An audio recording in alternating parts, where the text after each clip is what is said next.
Good morning, diamond morning,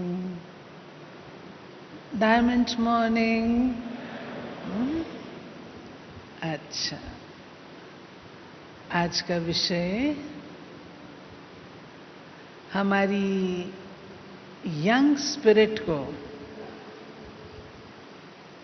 touch करता है। दृढ़ता किसमें होती है? दृढ़ता किसमें होती है? यूथफुल स्पिरिट है ना। जब हम थोड़ा मैच्योर हो जाते हैं तो हम कहे चलो छोड़ो भाई, जैसी उसकी मर्जी कर लेने दो। लेकिन जब हम यूथ होते हैं तो हम उसमें बहुत दृढ़ रहते हैं। ऐसा कैसे? दृढ़ता को कई परिप्रेक्ष्य से देखा जा सकता है, लेकिन हम लेंगे कि अपने लक्ष्य को प्राप्त करने हेतु संकल्पों की दृढ़ता। क्योंकि जिद में और दृढ़ता में भी अंतर है। जिद अलग चीज होती है और दृढ़ता अलग चीज है। दृढ़ता दैवी गुण है और जो जिद है वो आसुरी गुण है। जिद का त्याग करना है, दृढ़ता का पालन करना है।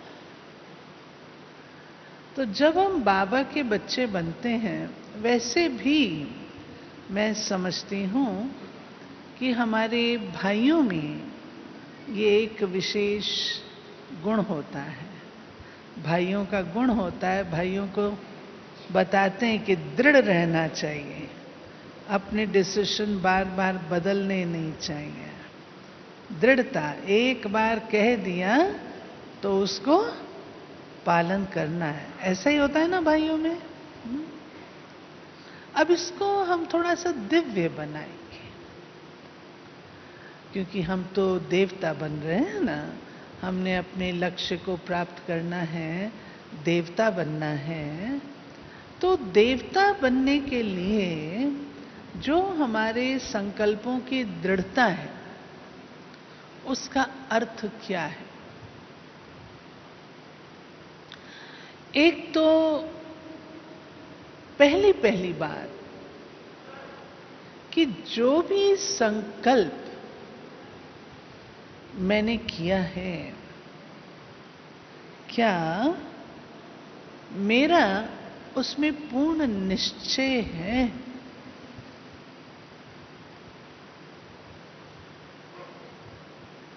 उदाहरण के रूप से हमने श्री लक्ष्मी श्री नारायण बनने का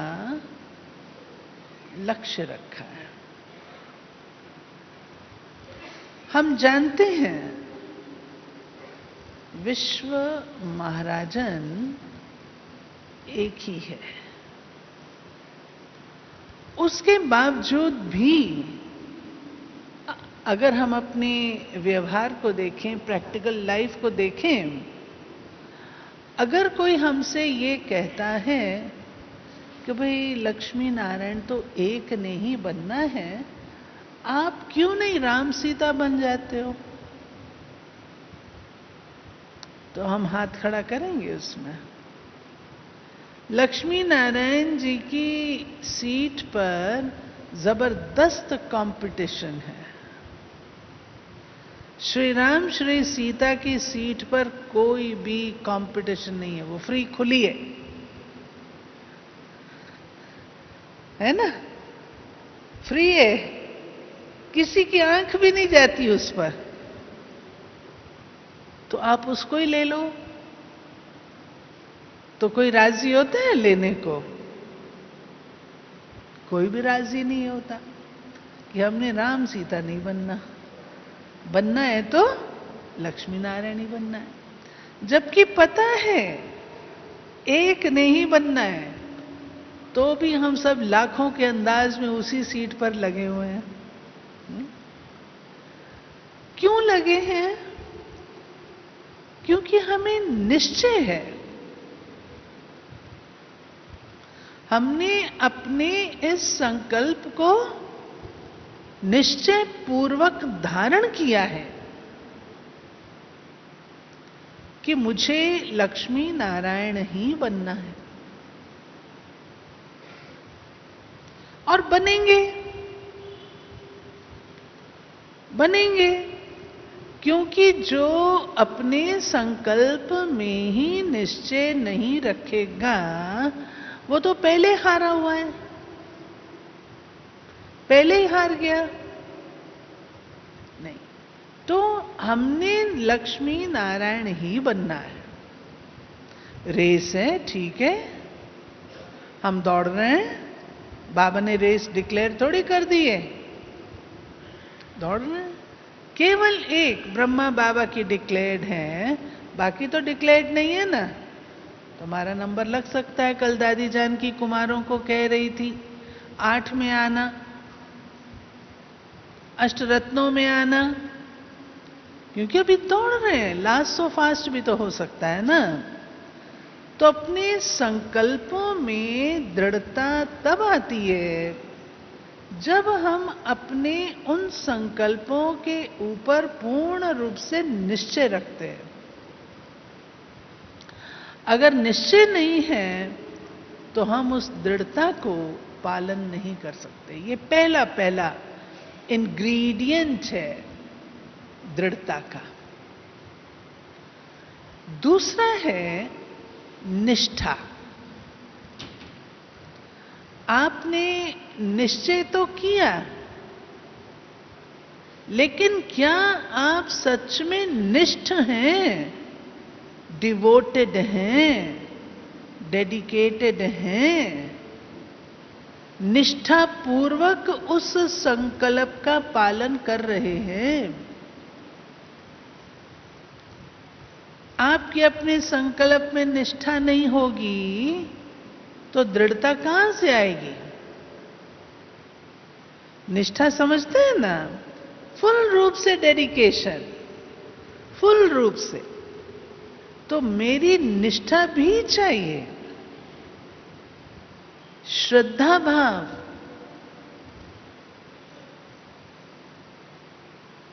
जो संकल्प मैंने किया उसमें मेरी निजी श्रद्धा चाहिए, निष्ठा चाहिए। निष्ठा के बिना नहीं हो सकता। मैं आपको 1-2 एग्जाम्पल सुनाती हूं। आप सबने गुलजार दादी के द्वारा रामलीला मैदान का सुना है? नहीं? सुनाती हूं। 1973 में रामलीला ग्राउंड में सबसे पहला मेला दिल्ली में ऑर्गेनाइज किया गया था। पहला मेला। वो मेला बहुत ही भव्य, विशाल और बहुत ही खूबसूरत था। दोबारा ऐसा मेला कहीं पर भी नहीं हुआ है, इतना सुंदर था। तो रामलीला ग्राउंड जो है वह गवर्नमेंट का है। आजकल तो हमको वो बड़ा छोटा सा नजर आता है, लेकिन उस समय हमको वो बहुत बड़ा नजर आता था। 1973 की बात है। और उस मेले में उन दिनों एक जब हमको देते थे तो लिख के मिलता था कि अगर गवर्नमेंट चाहे तो ये ग्राउंड आपसे खाली करा सकती है, आपको खाली करना होगा। अब हम लोगों ने तो मेला लगा दिया, काफी कुछ। उन दिनों तो भाई भी नहीं होते थे इतने, इकोनॉमी का जमाना था, लेबर भी नहीं हम रखते थे, हम लोग खुद अपने हाथों से हथौड़े वथौड़े लेकर के स्टॉल तैयार करते थे, वो समय था। अब क्या हुआ, रशिया का प्रेसिडेंट उन दिनों ब्रेजनेव होता था और रशिया को अन्नदाता कहते थे, क्योंकि वहां से हमारे देश में गेहूं चावल रशिया से आता था। ब्रेजनेव का रिसेप्शन रखना था। रिसेप्शन के लिए 2 ही ग्राउंड हैं, या रामलीला या लाल किला।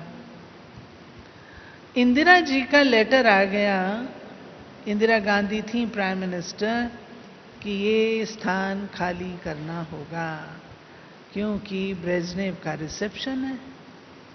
हम बाबा के बच्चे, शुद्ध पवित्र ब्राह्मण, शिव शक्तियां, हम लगी हुई हैं वहां सेवा में।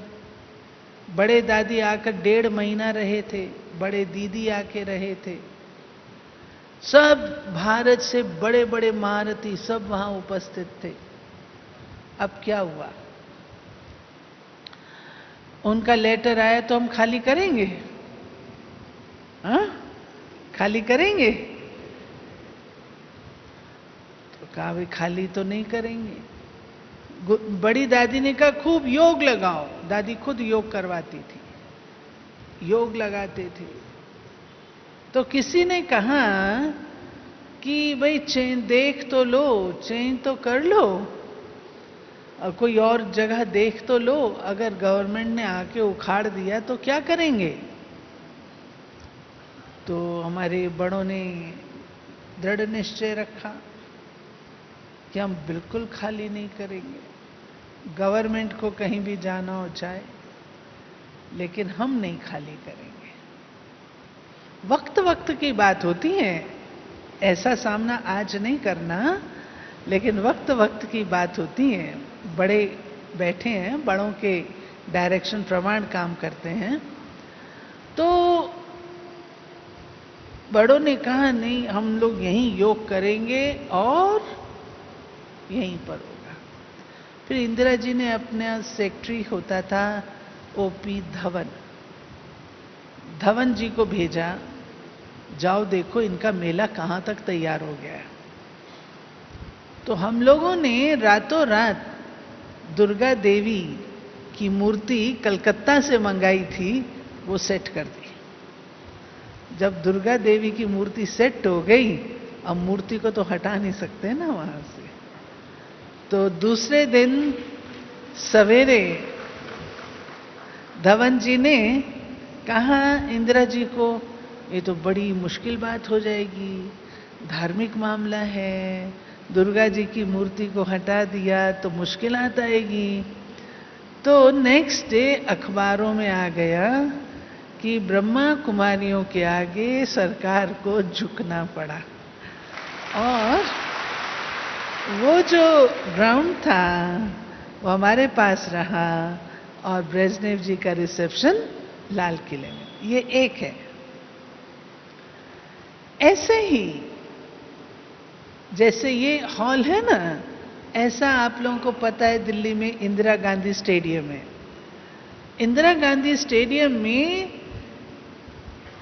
शंकर दयाल शर्मा जी प्रेसिडेंट थे, प्राइम मिनिस्टर, दिल्ली के गवर्नर, दिल्ली के चीफ मिनिस्टर, चीफ जस्टिस, ये सब आए थे। तो प्रेसिडेंट ने माना था, लंबी स्टोरी को शॉर्ट करते हुए बताती हूं, लेकिन कभी कभी अगर आप जो ऑफिसर आपके साथ काम कर रहे होते हैं, कभी कोई छोटे होते हैं, उनको पैसा नहीं देते हैं, तो वो उल्टा भी तो रिपोर्ट दे देते हैं ना। तो उन्होंने रिपोर्ट दे दी कि ये जो हॉल है, 2 दिन पहले सारी तैयारियां हो गई, दादी आ गई, विदेशी आ गए, सारे महारथी सारे भारत से आ गए, डायमंड जुबली थी संस्था की, तो आप सोच सकते हो कितनी तैयारियां थी। आ गए और जैसे ये जाल रखा डाला हुआ है ना, ऐसे ही उसने कहा कि जाल जो है आप लगाओ। जो हॉल का केयर टेकर था, हमने कहा हाँ हम लगा देंगे। 15,000 का जाल आना था सारे स्टेडियम में लगाने के लिए। तो वो कहे ये पैसा मुझे दो और जाल जो है वो मैं लगा दूंगा। तो हमारे जगदीश भाई थे उस समय, उन्होंने कहा हम तुमको पैसा नहीं देंगे, हम जाल मंगा देते हैं आपको, आप जाल लगा दो। उसने माना नहीं, उसको पैसा नहीं मिलता है ना, तो उसने सरकार को लिख दिया प्रेसिडेंट हाउस में सिक्योरिटी को, जबकि इतनी मिलिट्री सिक्योरिटी है, सब हम लोग बातचीत कर चुके, सब रेडी, सब कुछ बहुत खुश, बहुत बढ़िया, प्रेसिडेंट की स्पीच छप गई, सब कुछ रेडी। 2 दिन पहले लिख दिया ये जो हॉल है ये प्रेसिडेंट के आने योग्य नहीं है, क्योंकि यहां अगर आके कबूतर बैठे तो कचरा पड़ सकता है ना, जाल होगा तो कचरा नहीं पड़ेगा। ऐसे उसने लिख दिया। हमारे पास घोड़े पे सवार होके राष्ट्रपति भवन से पांडव भवन में वो संदेश वाहक आता है, घोड़े पे सवार होके चिट्ठी लेके कि राष्ट्रपति नहीं आ सकेंगे। कितनी बड़ी जबरदस्त बात है, और लज्जा की भी बात है, संस्था की प्रेस्टीज की बात है। इतना सारा हो गया, पब्लिसिटी हो गई और राष्ट्रपति नहीं आएंगे, ऐसा कैसे होगा। एक दिन हम लोगों ने बहुत भागदौड़ की, कुछ नहीं हुआ, कुछ नहीं हुआ। सब कहें कि भाई राष्ट्रपति की सिक्योरिटी है, राष्ट्रपति का है, हम तो कुछ नहीं कर सकते इसमें। सॉरी सिस्टर, हम आपके साथ हमारी सिंपैथी है, लेकिन हम कुछ नहीं कर सकते। सब विकेट्स डाउन। अब क्या करें, रात को 10 बजे का समय है, घोर ठंड है दिल्ली में। बृजमोहन भाई, निर्वैर भाई और मैं ऑफिस में बैठे हैं, दिल्ली पांडव भवन ऑफिस में। और उनका जो मिसेस शर्मा से बात की, शॉर्ट में सुनाती हूँ। मिसेस शर्मा से बात की, हमने कहा ऐसा ऐसा है, सवेरे तो हमारा ये है। तो मिसेस शर्मा ने कहा ठीक है मैं बात करूंगी। रात को 10 बजे की बात। और कोई कहे कोई बात नहीं, प्रेसिडेंट नहीं आएगा, क्या हो गया, पब्लिसिटी तो हो गई। लेकिन बड़ी दादी ने कहा ऐसे कैसे होगा। बड़ी दादी तो बहुत डिटरमिन्ड थे ना कि ऐसे कैसे होगा, और हमारे भाई भी डिटरमिन्ड थे, ऐसा कैसे होगा, दुनिया क्या कहेगी, लोग क्या कहेंगे, प्रेस में क्या आएगा। नहीं, हमको संकल्प दृढ़ रखना है और तपस्या के बल से बाबा हमको अवश्य हॉल दिलाएगा। अब क्या हुआ, 10 बजे ये हुआ। फिर एक सेक्रेटरी था जिसके साथ हम लोग कभी बातचीत नहीं करते थे। छोटों के साथ सबके साथ करते थे, उनके साथ नहीं करते थे, क्योंकि जरूरत नहीं पड़ी थी। आखिर वो सबसे बड़ा सेक्रेटरी था। रात के 10 बजे हमने उसको फोन किया और उनको पूरा एक्सप्लेन, शिव बाबा की याद में, और उसको सारा एक्सप्लेन किया। उसने कहा जाल लगाया आपने, हमने कहा लगाया। उसने कहा ये सब किया आपने, हमने कहा ये सब किया। तो बृजुन भाई बात कर रहे थे फोन पर, तो भाई साहब ने बोला कि एक व्यक्ति के कारण से, और वो भी उसके स्वार्थ के कारण से, इतनी बड़ी संस्था को नुकसान नहीं होना चाहिए। उसने कहा मैं समझता हूं, लेकिन मैं आपको सवेरे बताऊंगा। अब हमारे लिए तो वो रात बहुत लंबी हो जाएगी ना। बहुत उसको रिक्वेस्ट किया, नहीं अभी बता दो, पूछ के बता दो। वो कहे राष्ट्रपति है, मैं रात को कैसे बात करूं। मैंने कहा अभी अभी मेरी बात हुई है उसकी मैडम से, आप कोशिश। कहता अभी अभी हुई है। मैंने कहा अभी अभी हुई है, आप ट्राई करो, हो सकता है। कहता फिर भी कहे मैं सवेरे ही बताऊंगा, क्योंकि ऑफिसर है बड़ा। तो बड़े दादी ऊपर योग करते रहे, सबको योग कराते रहे बिठा के, और यहां हम लोग पुरुषार्थ कर रहे हैं, बाबा को याद कर रहे हैं। और जैसे ही फोन रख के मैं अपने कमरे में आती हूँ, क्योंकि उसने कहा हम आपको सवेरे बताएंगे। जैसे मैं अपने रूम में आती हूँ, घंटी बजती है, फोन उठाती हूँ, सेक्रेटरी लाइन पर है और कहता है प्रेसिडेंट आपके प्रोग्राम में आएंगे। और प्रेसिडेंट आए। उनका प्यार था, बहुत प्यार था। आते ही कहते हैं कौन व्यक्ति था जिसने इतना ऐसा किया। तो अभी हम नाम तो नहीं बताएंगे ना, ठीक है। प्रोग्राम ऐसे हमारी धारणाओं पर भी होता है। हमारे पास एक भाई आते थे, वो क्या कहते हैं कि दीदी अगर बाबा केवल पवित्रता के नियम को ढीला कर दें तो यहां दीदी बहुत रश हो जाएगा, बहुत भीड़ हो जाएगी। अब बाबा करेगा? करेगा? पवित्रता ही तो हमारी फाउंडेशन है। पवित्रता के बल से तो हम नई दुनिया की स्थापना कर रहे हैं। पवित्रता ही तो हमारी आन और शान है। पवित्रता से ही तो हम औरों से भिन्न हैं। अगर हमने भी इसको छोड़ दिया तो औरों में और हम में अंतर क्या होगा? परमात्मा की स्थापना और मनुष्यों में अंतर क्या होगा? हीरे की दुकान पर थोड़े जाते हैं, सब्जी की दुकान पर लाखों जाते हैं। हम लोग तो हीरे के व्यापारी है ना, हमने हीरे को अपनाया है ना, हीरे का सौदा कर रहे हैं ना। तो अपनी धारणाओं पर हमको दृढ़ रहना होता है। अगर हम कॉम्प्रोमाइज कर जाते हैं मीठे भाइयों, हमारी अपनी शक्ति भी कम होती है और दुनिया की नजरों में भी हम थोड़े कम स्टैंडर्ड के माने जाते हैं। अपनी फैमिली के आगे भी हम कम माने जाते हैं। कह देंगे अरे ये तो खा पी लेते हैं, ये तो पार्टी में जाते हैं खा लेते हैं, इनका कोई भरोसा नहीं, इनको कोई प्यार से खिलाएगा तो खा लेंगे।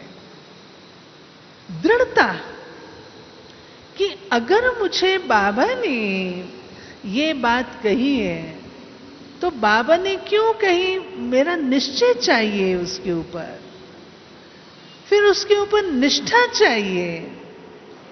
और जब निष्ठा भी है, निश्चय भी है, और तीसरी बात उसको तोल करके देखो, क्या वो संकल्प आपका नीतिपूर्ण है?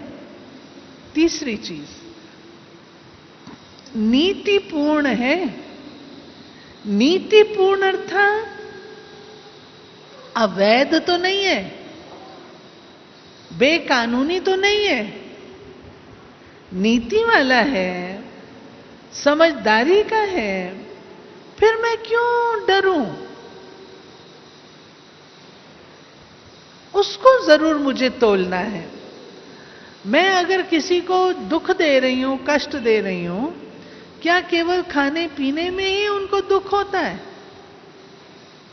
मेरा नियम तोड़ के उनको सुख मिल रहा है तो क्या ये नीतिपूर्ण है? नहीं है ना। तो हमको स्ट्रांग रहना चाहिए, दृढ़ रहना चाहिए कि मेरे नियम को तोड़वा के ये खुश होना चाहते हैं, ये कहां का रूल है? मेरा बाबा मुझे ये दे रहा है नियम और ये तोड़वा रहे हैं, तो ये कहां का नियम है? तो नीतिपूर्ण अगर मेरा संकल्प है तो भी मैं दृढ़ रहती हूं और अगर अनीति है, राइट नहीं है, आप देखो कई बार आपसे कोई बात कही जाती है, आप भोले हो, कहते हैं भाई बताना नहीं, तुम बताना नहीं। अब आप समझते हो कि नहीं ये बात बतानी जरूर चाहिए दीदी को, भले वो साथी भाई कहता नहीं बताओ, लेकिन मेरा विवेक कहता है दीदी को तो पता होना चाहिए ना, दीदी को बताना चाहिए। तो आपके मुख से निकल आता है, कोई ना कोई रूप से निकल आता है। क्यों? नीतिपूर्ण है। आपका कर्तव्य क्या है? जब आपको अपने कर्तव्य पर पूर्ण निष्ठा है, निश्चय है, और आप समझते हो कि ये बाबा के ज्ञान के विरुद्ध नहीं है, नीतिपूर्ण है, तो हम दृढ़ रहेंगे ना, दृढ़ता आएगी ना। फिर इसके साथ एक और चीज चाहिए, निर्भयता। दृढ़ता आपकी तब पावरफुल होती है जब आप निर्भय भी होते हैं। अपना संकल्प जो आपने किया, जो भी, चाहे पुरुषार्थ के प्रति किया, चाहे आपने संबंधों के प्रति किया, चाहे आपने धारणाओं के प्रति किया, जो भी संकल्प आपने किया, अगर उसमें ये तीनों बातें हैं तो आप निर्भय होंगे ना। सांच को आंच नहीं। मैं कन्याओं की ट्रेनिंग कराती रही हूं। छोटी छोटी कन्याएं होती हैं, जब आती हैं तो डर के कारण झूठ भी बोल देती हैं। तो मैं उनको एक बात सिखाती हूं, देखो तुम सच बोलो, गलत भी हो गया ना, सच बोलो। क्यों? अगर आज तुम मेरे को एक बहाना दोगी, अब मैं तो याद रखूंगी क्योंकि मैं आपसे बड़ी हूं, मेमोरी अभी ठीक है, याद रखूंगी, और तुम्हें भूल जाएगा क्योंकि वो बात सच्ची नहीं है, भूल जाएगा। तुम मुझे उसी बात के लिए दूसरा बहाना दोगी तो पकड़ी जाओगी। इसलिए सच बोलो, निर्भय रहो। सच बोलने वाले व्यक्ति को कुछ भी कंकॉक्शन नहीं करनी पड़ती। जो उसने कल बोला था आज भी वो बोलेगा और परसों भी वही बात बोलेगा। और जो झूठ वाला होगा वो क्या करेगा, कल को कुछ कहेगा, आज कुछ कहेगा, मैं भूल गया था, नहीं नहीं बात तो वही है। तो हम समझ जाते हैं ना।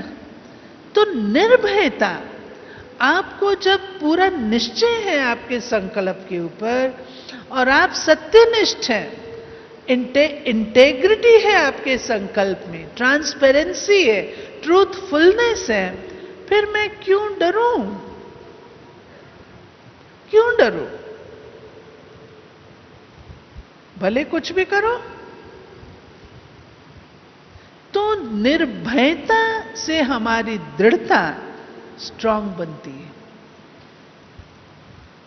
सत्यता के पथ पर हैं, निर्भय हैं, तो संकल्पों में दृढ़ता रहेगी। फिर है, कभी कभी हम लोग सोचते हैं पता नहीं होगा नहीं होगा, मैं कर तो रही हूं। जहां आप जब चढ़ाई चढ़ते हो, ये सोच के चढ़ते हो कि मेरा पांव फिसल गया तो मैं घाटी में जाके गिरूंगा। कोई सोचता है? अगर उसने ना भी गिरना होगा ना, ये जो कच्चा पक्का संकल्प आया ये उसे गिरा देगा, कमजोर बना देगा। तो मेरे को कदापि भी अपनी विजय में डाउट नहीं होना चाहिए। निश्चित विजयी, न अक्षर से 4-5 बातें बता रही हूं। निश्चित विजयी। और अगर कोई पहले ही सोचे कि मैं पास होंगी या नहीं होंगी, तो पास होंगे वो, कभी नहीं होंगे। अपनी विजय में निश्चय रखिए। मैं निश्चित विजयी आत्मा हूं। क्यों? क्योंकि मेरा साथी बाबा है। सारा संसार एक और हो। हमेशा ऐसे तोलिए मैं तो तोलती हूं, ऐसे तोलिए, लोग क्या कहेंगे चिंता मत कीजिए। लोगों का काम है कहना। एक गीत बना हुआ है ना, कुछ तो लोग कहेंगे, लोगों का काम है कहना। वो तो आपको कहीं पर भी जिंदा नहीं छोड़ेंगे। लेकिन जब मेरा साथी बाबा है, सारा संसार एक और हो जाए, एक और हो जाए। मेरा साथी बाबा है सर्वशक्तिमान। पांडवों ने क्या मांगा था? भगवान। कौरवों ने क्या मांगा था? धन, संपत्ति, पदार्थ और ये सब। कन्फ्यूशियस, चाइनीज फिलोसोफर जो हुए 2500 वर्ष पहले, उन्होंने कुछ बातें लिखी थी। उसमें एक जगह उन्होंने लिखा, एक राजा को क्या चाहिए? तो उत्तर देते हैं, राजा को चाहिए बहुत बड़ी आर्मी, सेना। हर राजा के पास बहुत बड़ी सेना होनी चाहिए। और क्या चाहिए? राजा के पास बहुत भरपूर अनाज का कोष चाहिए, ताकि लोगों को भूखा ना मरने दे। तीसरा क्या चाहिए? चाहिए सत्यता, इंटेग्रिटी, सत्यनिष्ठ, ट्रांसपेरेंसी और दृढ़ता। तो किसी ने सवाल किया, काउंटर क्वेश्चन, अगर इन तीनों में से किसी एक को छोड़ना पड़े तो सबसे पहले किसे छोड़ा जाए? तो उसने बोला, सेना को छोड़ दो। दूसरा, नेक्स्ट नंबर छोड़ना पड़े तो बोला, अनाज कोष को छोड़ दो, उसके बिना भी काम चल सकता है। लेकिन जो तीसरा है, सत्यता, निष्ठा और दृढ़ता, अगर ये समाज में है तो साम्राज्य कभी भी मर नहीं सकता। ऐसे प्यारे भाइयों, हमसे सब कुछ छूट जाए, हमें नहीं चाहिए। हम आए अकेले, जाना अकेले। एक सुई की नोक के बराबर भी हम कुछ ले जाने वाले नहीं हैं। लोग साथ छोड़ जाएं, अपने साथ छोड़ जाएं, लेकिन अगर मेरे पास ये चीज है तो मैं फिर भी जिंदा हूं, फिर भी जिंदा हूं। इसलिए दृढ़ता हमारा वह संगम युग का, सतयुग में नहीं है, ये संगम युग का गुण है। वह गुण है जिसकी धारणा से असंभव संभव हो सकता है। ठीक? फिर चाहिए एक चीज और, जिसको हम कहते निस्वार्थ भाव। निस्वार्थ। अपने संकल्पों में आप देखिए, जिनको भी आप दृढ़ करना चाहते हैं, अगर संकल्पों में स्वार्थ परता है तो आप स्वयं ही दृढ़ नहीं रहेंगे, वो स्वार्थ आपको खींच लेगा। दृढ़ता हमें बल देती है, जिससे हम अपने लक्ष्य को सहज रूप से प्राप्त कर सकते हैं।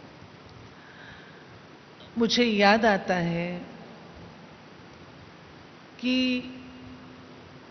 ऐसे कई बाबा के पास बच्चे आए जिनको माता पिता ने, सगे संबंधियों ने बहुत चैलेंज किया, लेकिन वे बच्चे दृढ़ रहे।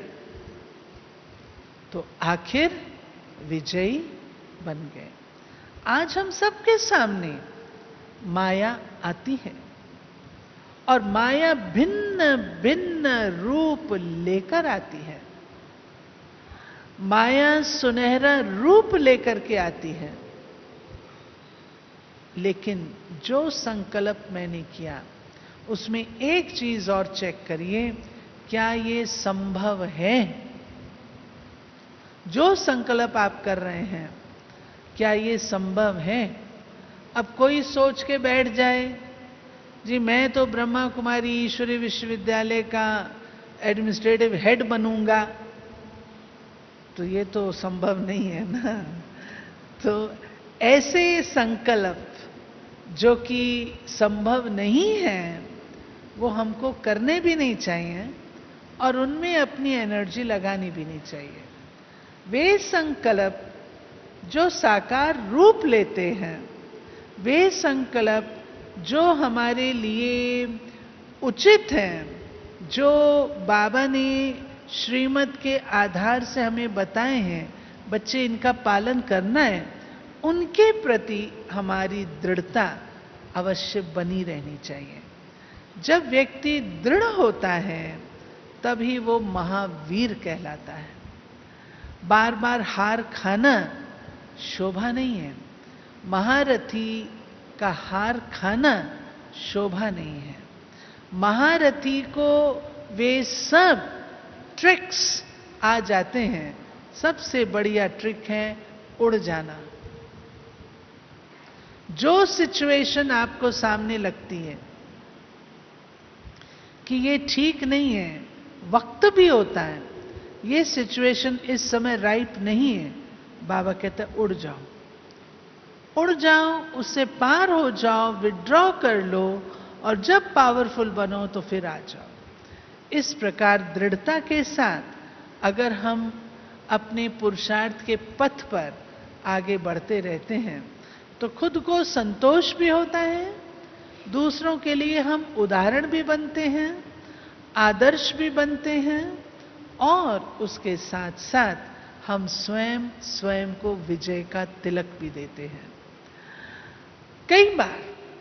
कई बार माया का जो रूप आता है वो मैं आपको एक बताती हूं, जिसमें बहुत मेजॉरिटी फिसल जाते हैं। बड़े अच्छे दृढ़ रूप से चल रहे होंगे, बहुत अच्छे चल रहे होंगे, चलते चलते किसी महारथी को आप देखते हैं कि वो फेलियर हो गया। कोई महारथी या कोई टीचर थोड़ा गड़बड़ कर गई तो हम क्या सोचते हैं, अरे यही फेल हो गए तो हमारा क्या होगा, ये जिन्होंने 40 साल तपस्या की वही फेल हो गए तो हमारा क्या होगा। किसी को ये संकल्प आता है? वेरी गुड, नहीं आता और कदापि आना भी नहीं चाहिए। बाबा हमेशा हम बच्चों को कहते हैं, बच्चे किसको देखो, follow father and mother. Brother sister को फॉलो नहीं करो, उसमें मजबूत रहो। मुझे बाबा को देखना है। जब मेरा बाबा, बूढ़ा बाबा, वो पार कर गया सब प्रकार के तूफान, तो क्या मैं नहीं पार कर सकता हूं? क्यों नहीं कर सकता हूं? What stops me? मुझे कौन रोक सकता है? यदि आप किसी चीज के लिए डिसाइड कर लें, ये मैंने करना है, मुझे आप बताइए दुनिया की कौन सी ताकत है जो आपको हिला सकती है? हिला सकेगी? कोई ताकत आपको हिला नहीं सकती। लेकिन अगर मैंने देख लिया फेलियर को, फिर जरूर हार जाऊंगी। इसलिए अपने संकल्प जो हमने लिए, रचे, वे संकल्प इस मापदंड पर अगर खरे उतरते हैं, शुद्ध है, पवित्र हैं और प्रैक्टिकल लाने योग्य हैं, तो दृढ़ता हमारा साथी है। दृढ़ता से हम उस चीज को अचीव कर लेते हैं। ठीक है। अब है संबंधों में एकता। संबंधों में समरसता कहें तो ज्यादा अच्छा होगा, क्योंकि हम आत्माएं हैं और हर आत्मा का अपना अपना पार्ट है। जब हम समझते हैं, कहते हैं ये ऐसा क्यों नहीं करता, ये ऐसा क्यों नहीं करती, वे लोग सब कर सकते हैं, इसको करने में क्या है, तो हम गलत अंडरस्टैंड कर रहे हैं। हम आत्मा के उन संस्कारों को नहीं देख रहे जो उसके अपने हैं। आप कल्पना कीजिए, एक नाटक है और नाटक में अगर हर कोई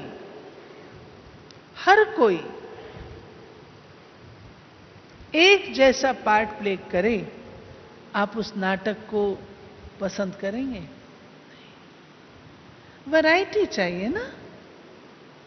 अगर मेरा दृष्टिकोण ऐसा बन जाता है, अब मैं आप लोगों के साथ परिवार की बात करती हूं। आपके सामने सबसे पहले आपका परिवार है। परिवार में आपके बेटे भी हैं, बेटियां भी हैं, आपकी युगल भी हैं, आपकी मां भी है, आपके पिता भी हैं, भाई बंधु भी हैं, सब है। सफल ब्रह्मा कुमार वह जो सर्व संबंध सबके साथ निभाते हुए सबको संतुष्ट रख सके। आपका सबसे बड़ा सर्टिफिकेट आपके घर से मिलता है। संसार में लोग क्या कहते हैं, बहन जी यहां तो ये बड़ा अच्छा है, घर में जरा देखो इसको, इसका दूसरा रूप होता है, कहते हैं। क्यों? वो हमारे सब इन्स एंड आउट्स जानते हैं, हमारे सब प्लस एंड माइनस पॉइंट्स जानते हैं। उन्हें संतुष्ट करना ये हमारा कार्य है। कैसे संतुष्ट करेंगे? उसके लिए सारे ज्ञान की श्रीमत बाबा ने दी हुई है। बाबा ने कभी नहीं कहा संबंधों को छोड़ दो। बाबा कहता भूलो, छोड़ने को नहीं कहता, मन से भूलो। आपका जो परिवार है वो आपका है, आपने रचा है, आप उसके लिए जिम्मेवार हैं। लेकिन आप सोचो कि ज्ञान ये लोग सब धारण कर लें, ये होने वाला नहीं है। कोई कोई परिवार होते हैं, लकी परिवार, जिस परिवार से 52 सदस्य भी चले हैं दिल्ली में।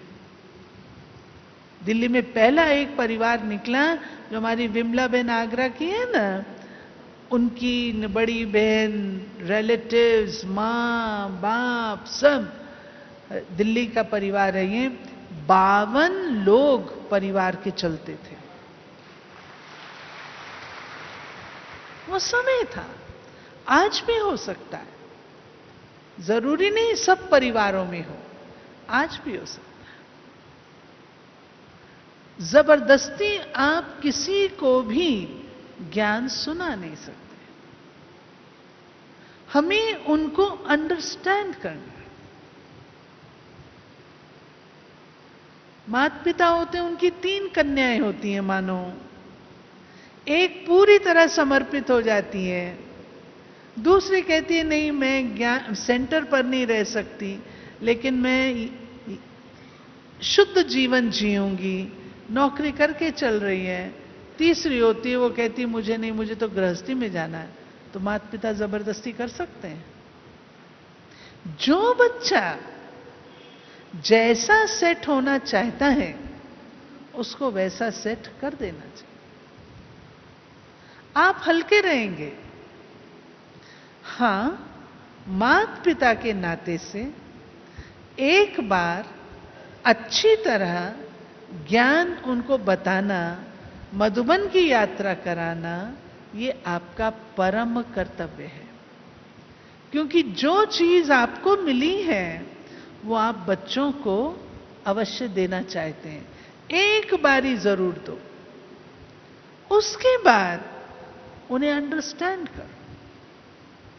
नहीं तो बच्चे आपसे बिगड़ेंगे, आपसे दूर जाएंगे, आपसे कहेंगे कि हमारे ऊपर जबरदस्ती करते हैं। नहीं कर सकते। आप सतयुग में किसी को जबरदस्ती ले जा सकेंगे? नहीं। आज नहीं तो कल वो फिर उल्टे हो जाएंगे। आपके डर से आएंगे और आपने पीठ मोड़ी तो दूसरा रूप हो जाएगा। नहीं, उनकी भावनाओं को रिस्पेक्ट दीजिए, उनकी इच्छाओं को अपने आप रिस्पेक्ट दीजिए। ठीक है, आई ऑनर, आपकी ये इच्छा है ना, बेशक करो। हां, ज्ञान के विरुद्ध नहीं करना, ये पक्का अपना पट्टा फाइनल रखना। ज्ञान के विरुद्ध नहीं करना है, बाकी आप कर सकते। अब अंडरस्टैंडिंग एक चीज होती है। अगर आप रचयिता हैं, नो डाउट, लेकिन आप हमेशा कहो जी मैं बॉस हूं, मेरे कहने पर चलना होगा, युगल को भी प्रेशर में रखो। नहीं, युगल को भी रिस्पेक्ट दो, उसको अंडरस्टैंड करो। आखिर वो भी तो एक आत्मा है, उसकी भी तो अपनी भावनाएं हैं। अंडरस्टैंड करो, राय से करो। कोई भी कार्य करना राय से करो। संबंधों में समरसता तब आ सकती है जब 3 शब्द हम याद रखते हैं। एक लव, दूसरा रिस्पेक्ट, और तीसरा विश्वास।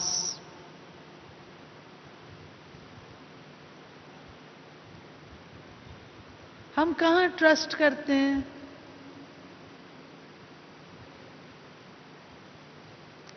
मैं मानती हूं कभी कभी ऐसा सुनने में, दीदी कोई आकर के यज्ञ सेवा करना चाहते, कहते दीदी उस घर में ना पता लगे। लेकिन उसको साथी बना करके अगर आप ले आते हो, उसको भी खुशी होगी ना। एक ट्रस्ट पैदा करें, विश्वास, दूसरा प्यार।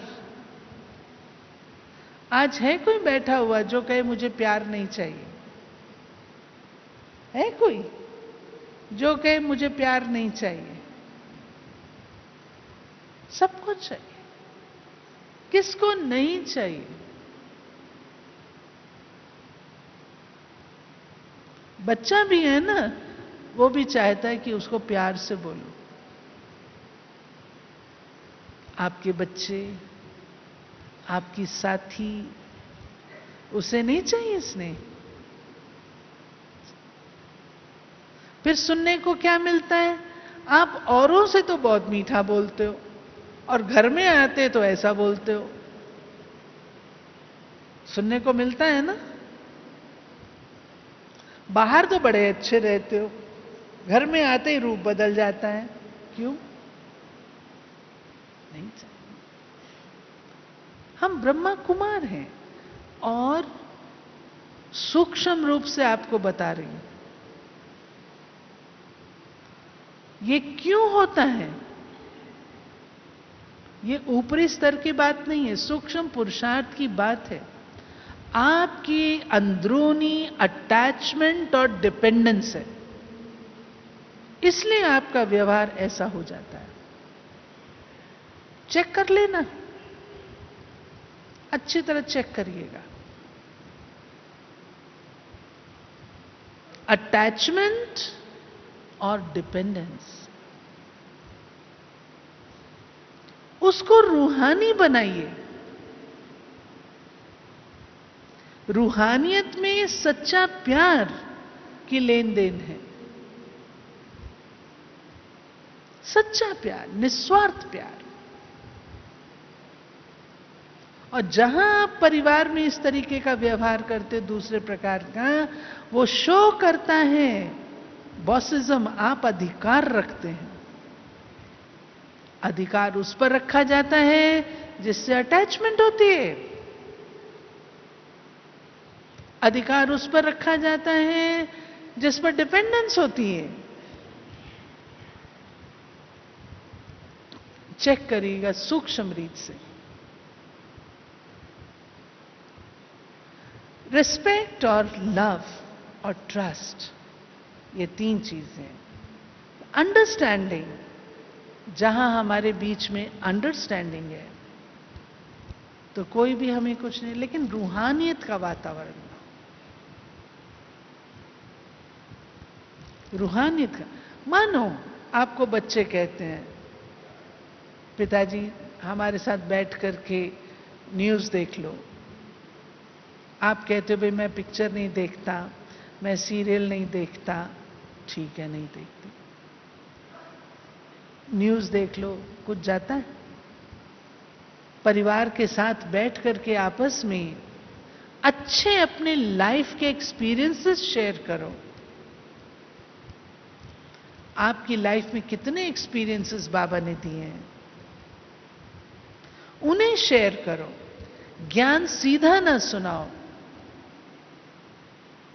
अपनी लाइफ के एक्सपीरियंस के माध्यम से सुनाओ, तो उसको एक्सेप्ट करेंगे।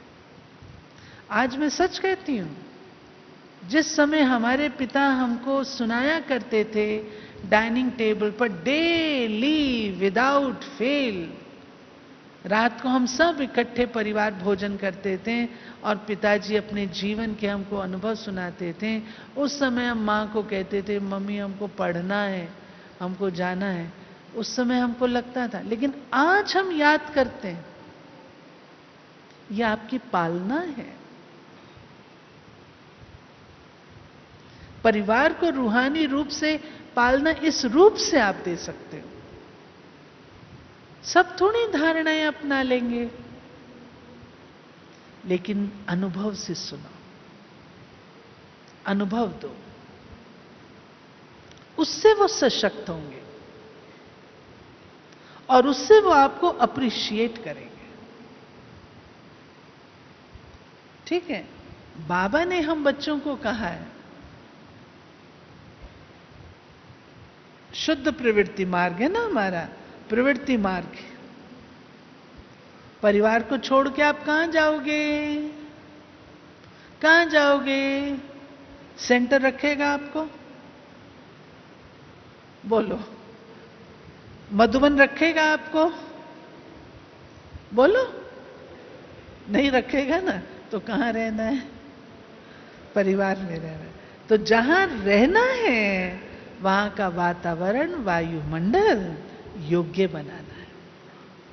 इतनी दुश्मनी न पैदा हो जाए जो आपको कहें जाके मधुबन शिवमणि में रह जाओ। नहीं होना चाहिए। बुद्धा आश्रम में रह जाओ, नहीं। वो आपको रिस्पेक्ट दें, बच्चे आपको रिस्पेक्ट दें। इसमें एक चीज मैं और कहना चाहूंगी, और वो आपका कर्तव्य है। वो ये है, जितने आपके संबंधी हैं, कोई ना कोई रूप से उनको बाबा के घर से जोड़ो, कोई ना कोई रूप से। जैसे देखो, दिवाली होती है, त्योहार होते हैं, हम भी तो उनके प्रोग्राम में जाते हैं। भाई आज हमारा प्रोग्राम है, आपको आना। साल में 1 बार 2 बार दिन त्योहार के दिन चलो भाई सेंटर को विजिट करते हैं, तो उनका धागा पतला सा जुड़ा रहेगा। याद रखिएगा, बीज से संबंध अवश्य जुड़वाइए। शिव बाबा बीज रूप है ना, उस बीज से संबंध कोई ना कोई रूप से जरूर जुड़वाओ।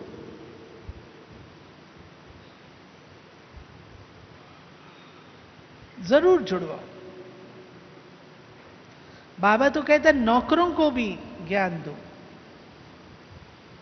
मुझे याद है हम छोटे बच्चे होते थे, नौकर के हाथ से माँ सेंटर पर कोई ना कोई चीज भेज देती थी और बहनों को कहती थी इसको मैं भेज रही हूं, आपको सेंटर का जो काम कराना हो करा लेना। और सच में वो बाबा का बच्चा बन गया। आज 50 साल बाद 55 साल बाद मुझे पता लगा, अब उसने शरीर छोड़ा। रेगुलर स्टूडेंट था। जितना हम अपने साथियों को, संबंधियों को कोई ना कोई रूप से जोड़ो। बाबा दिखाओ जरूर, साल में 2-3 बार दिखाओ जरूर। उनके चरण सेंटर पर जरूर पड़े। यह आपका कर्तव्य है। कोई ढंग से, कोई नहीं आते हैं, जिद वाले होते हैं, उनको छोड़ दो। लेकिन जो आते हैं उनकी तो पालना करो। रूहानी पालना करना यह आपका कर्तव्य है। और घर पे रहते हुए फिर अपने नियम अनुसार चलते हैं, आदर्श रूप से चलते हैं, तो उनकी रिस्पेक्ट हमारे प्रति सदा बनी रहती है। ठीक है? तो संबंधों में समरसता के लिए, एकता के लिए हर एक के संस्कारों को अंडरस्टैंड करना जरूरी है। संस्कारों को अंडरस्टैंड करो।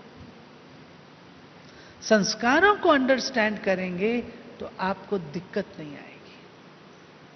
आप ये कभी नहीं सोचना कि जैसे मैं कर रहा हूं ये क्यों नहीं करता, वो नहीं करेगा। और जितना बार आप सोचेंगे ना ये क्यों नहीं करता, उतनी बार आपको तकलीफ होगी। शुद्ध भाव से।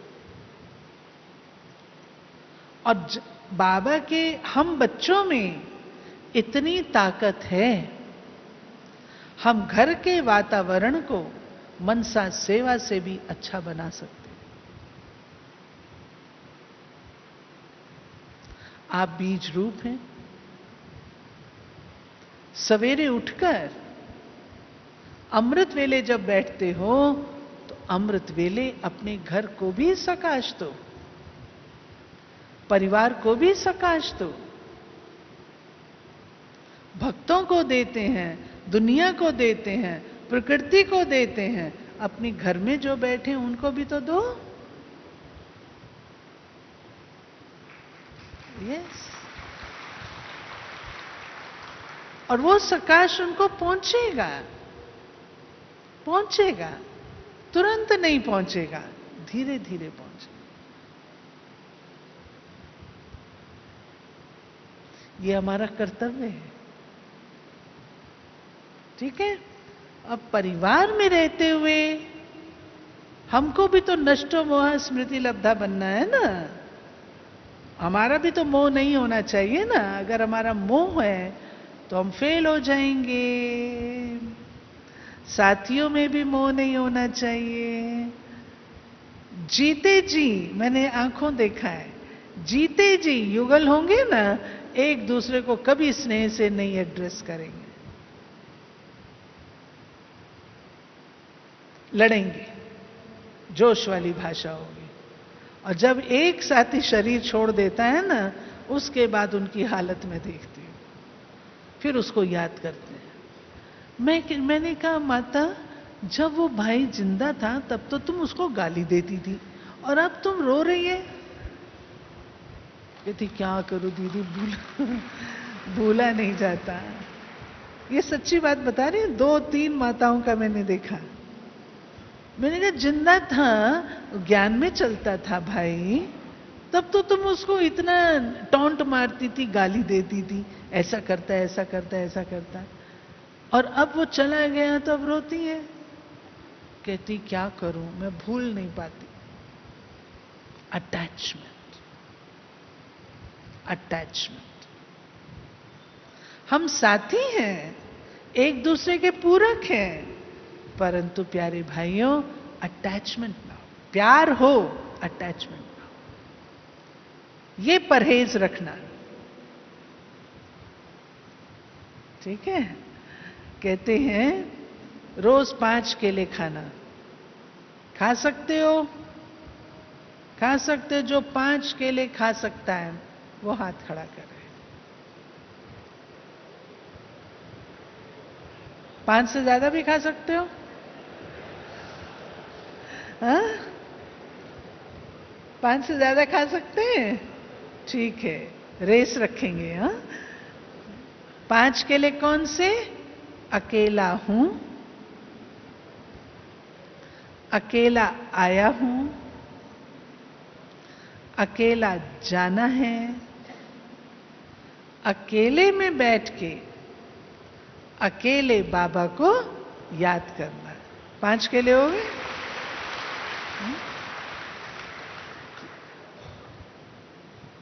हम राज ऋषि हैं, हम राज योगी हैं। हम सन्यासी, सूखे सूखे सन्यासी नहीं हैं, रॉयल हैं, राज ऋषि हैं। रहना भी घर में है, सब पदार्थों को यूज भी करना है, परंतु साधना समाप्त न हो। साधनों को यूज करो। आपको बढ़िया गाड़ी मिलती है, आपको जी नहीं जी मैं तो मारुति 800 में ही जाऊंगा। आपको बेटा आपको ले जा रहा है, उसमें आपका कुछ घट जाता है? जाओ ना। नहीं नहीं मैं तो इसी में जाऊंगा। नहीं भाई, सहयोग दो, साथ दो, खुशी दो। उनको खुशी और दुआएं देंगे तो आपके पास लौट के आएंगी।